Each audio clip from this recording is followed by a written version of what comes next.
नाशिक येथील जय भवानी रोड येथे श्री तुळजाभवानी मातेचे मंदिर साकारले। हे मंदिर तुळजापूरनंतर तुळजाभवानी मातेचे महाराष्ट्रातील सर्वात मोठे मंदिर झाले। सलग 12 वर्ष 120 राजस्थानी कारागिरांचे हात या मंदिराच्या उभारणीसाठी अहोरात्र राबत होते। विशेष म्हणजे या मंदिरात तमिळनाडूतील महाबलीपुरम येथे काळ्या पाषाणात घडवलेल्या तुळजाभवानी मातेची मूर्तीची स्थापना करण्यात आली। जय भवानी रोड येथील या भव्य मंदिरातील गाभाऱ्यात जमिनीखाली 25 फुटावर श्री तुळजाभवानी मातेचे शस्त्र विधिवत ठेवले असून या शस्त्रावरच देवीच्या मूर्तीची प्रतिष्ठापना करण्यात आली।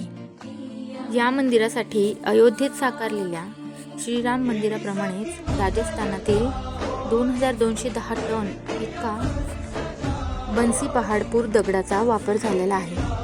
3200 चौरस मीटर जागेवर उभारलेल्या या मंदिराची उंची 75 मीटर इतकी असून एकूण 6 दरवाजे या मंदिराला आहेत। तसेच या मंदिरासाठी स्टील वापरलेले नसून तांब्याच्या पट्टीचा वापर करण्यात आलेला आहे।